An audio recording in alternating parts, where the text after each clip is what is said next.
it's not a great stretch coming up, No, it is not. to say the least. I do think, NC State is not great. You get them at home. So if you're going to win any of these games, I think that's the one. But after that, you get, Carolina on the road. You get Duke. You get Virginia. It's Here's the thing that worries not. me about NC State. Yeah. I big picture agree with you, and just in terms of like a team profile. But the one thing we know they feel really pretty good about and that works is sort of playing through Brandon Huntley-Hatfield and him he's not DJ doing Burns. that. I mean, I have watched him back a guy down from the 3-point line. I mean, I have watched him like a pick and roll, get like a ball, a handoff, and just back a guy down. Like he's fun to watch. He is fun to watch. I totally agree. He's invigorating. I totally agree with that. But so they won't be able to do that. But they're also crazy. Yes. Like they are wild. And it's very easy for me to see Louisville somehow being the more level-headed team in that game, weird as it is to say. But you're right. This is as difficult a stretch as there is on the schedule in terms of matchups and quality teams. But we would have said Miami was one of the worst of all the matchups. And we got what we got. Maybe we should have, not that I thought they were going to beat them coming in, but if you remember last year, I mean, yes, Miami beat them by about 40 in the Center in November, but the game in Coral Gables, Louisville only lost by 8, and they led for portions of that game. So maybe we should have seen some a little bit coming. I'll put it this way. If this ends up just being a one-game mirage, a la, Archie Miller's second year where they lose 12 out of 13 games, but the one they win was in East Lansing against a Michigan State team that made the Final Four, which that's still insane to me. But if this ends up being mirage, maybe we look back and just say Louisville's a good matchup with Miami for whatever reason. And Miami overlooked them. But I do think this loss though probably will cost Miami like a seed line. Oh, absolutely. I mean, the Clemson game last year cost them an NCAA tournament bid. Absolutely. This will hurt Miami for sure. Yeah, which that's the type of thing you can't do if you're Miami, which is, I don't want to lean too far into that, but I mean, losing to Louisville at home, you said 1 seed line, that could very well be a 2 seed line type game. Like that's, and just to add to the comedy of all of this, listening to Levitard this morning, Mike Ryan, I can't, he says, I can't believe my blue blood program lost to a football school. Just to turn the whole thing kind of on its head with them coming off a Final Four and all of that. Yep. But Louisville does well against Miami. We've got that. Yes. Yeah. I mean, is there a basketball version of the boots?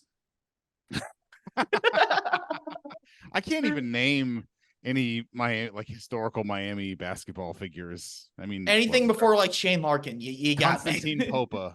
Constantine Popa from a very, very long time ago. Florida's first Final Four in the mid-90s. They beat Miami in the Elite Eight. And I didn't know that. Oh yeah.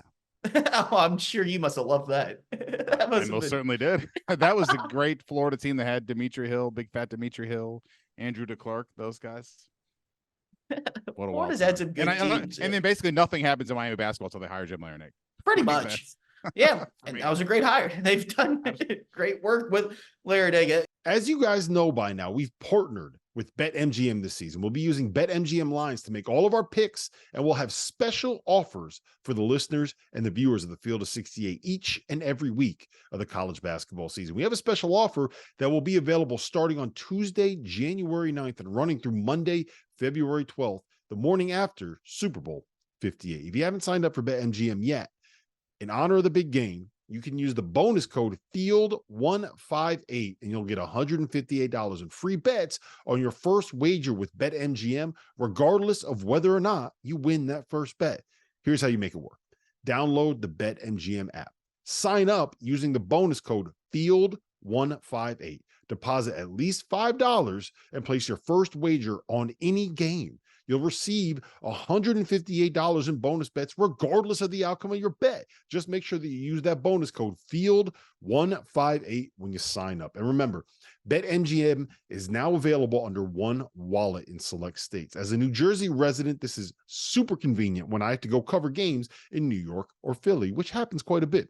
When you cross state borders, you just log into your existing account and fire away. You don't have to create separate accounts in each state. It's easy, it's simple, it's clean. And most importantly, we have some fun stuff coming up for the heart of the college basketball season. Bet insurance tokens, college hoops odd boosts, and my favorite, a nice juicy parlay boost. So download the BetMGM app and sign up today.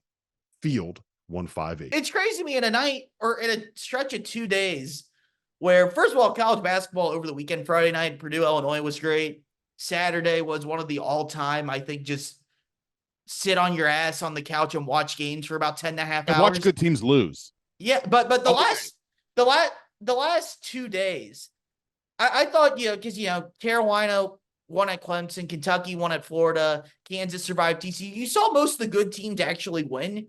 The last 2 nights, Tuesday night, Wednesday night, just all hell's breaking loose in college basketball to where, Purdue loses, Houston loses, Kansas loses, Marquette loses at home to Butler. Kansas loses to UCF. Yeah, what are you doing? Kansas didn't lose to UCF. Come on. Houston kind of got their first humbling of the Big 12 with Hilton Coliseum. Tennessee lost. Yeah, they got Tolu Smith now back, so they're kind of getting things. Yeah, Clemson I think has kind of fallen back down to earth. They lost to Virginia Tech. My Memphis survives UTSA, but they need overtime and to score 107 points to do it. For as a bizarre of a 2 nights it was in college basketball, Louisville beating Miami to me is the biggest shocker of anything.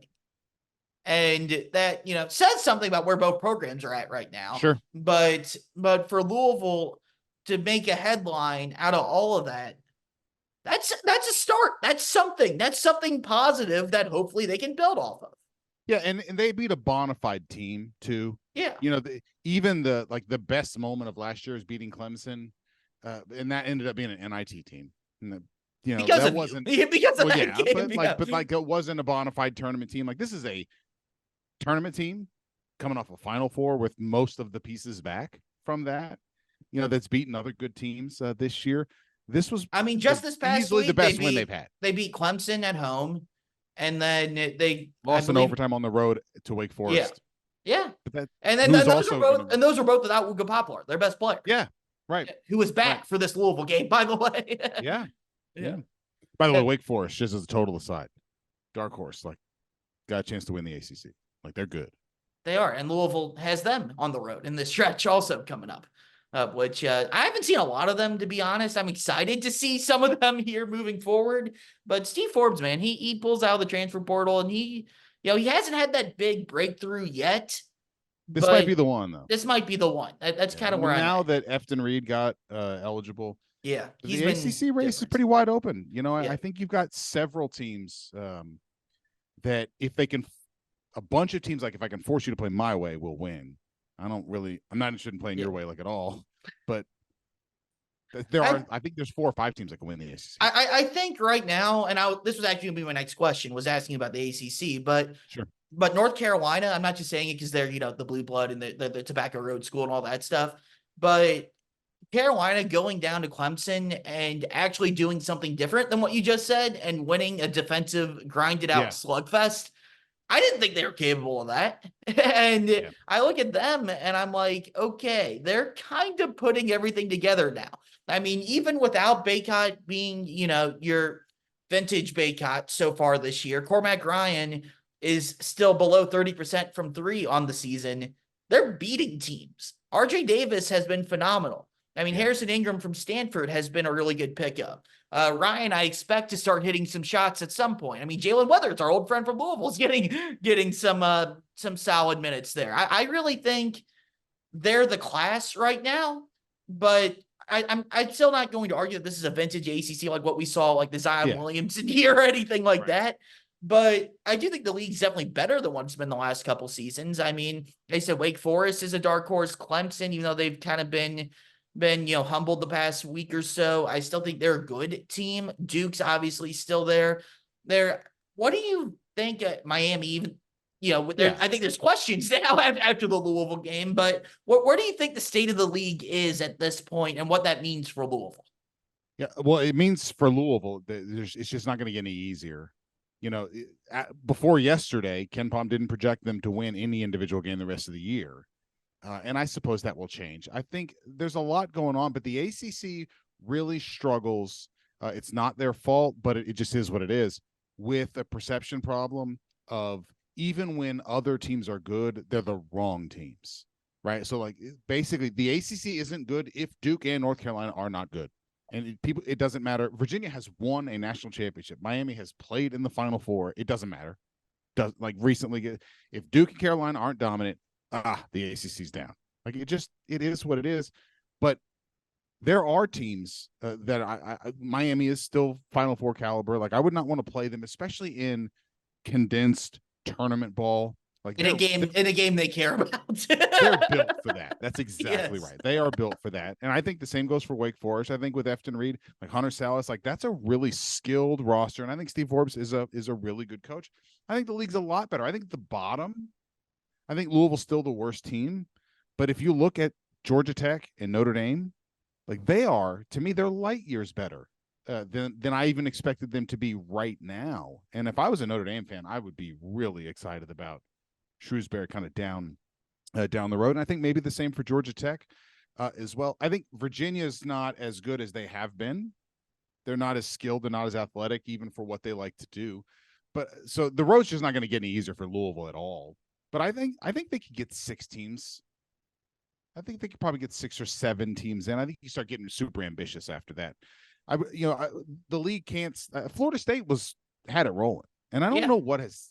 I would love a deep dive from someone on sort of what has happened to where they were perennially, deep into the tournament and lottery guys, and you knew everybody was going to be 7 feet tall, and it's wild what they do, and it really just stopped. Yeah, and I it's hard for me to say exactly what happened. It was like the COVID tournament. We talk about this a lot with Louisville about how they were going to be a top 4 seed. Florida State was going to win the whole thing. They were going to be a 2 seed, and it's not crazy to say. I mean, I look back on that year. I look at teams that I think would have won the national championship. I mean, I look at Michigan State with Cassius Winston and those guys who were going to be a 1 seed. I look at Seton Hall with Miles Powell and Sandro Mamukavich-Vili and that team. And I look at Florida State as I think those 3 teams. I mean, obviously, San Diego State was great that year. Dayton was really great. That year too, Dayton right? was going to be a 1 seed that year. Yeah. But I looked at those 3 teams specifically and said, okay, these teams have caught fire right now. And they're playing. If Chris Mack thinks he got screwed, those teams. Yeah. Right. Yeah, those were the 3 teams that I felt like really, really got screwed. And there were more teams on, like Kentucky won the SEC regular season by 2 games. They were playing great ball. Louisville kind of had that slide at the end, but weird things happen in the tournament. If they kind of found that, early season, mid-January form again, they could have gone on a run. I mean, there were a bunch of teams there that felt like they were really good position to make a deep tournament run that year. And that I will never get over that tournament being canceled with everything that happened with COVID, because that to me could have been one of the all-time holy crap, this is incredible NCAA tournaments.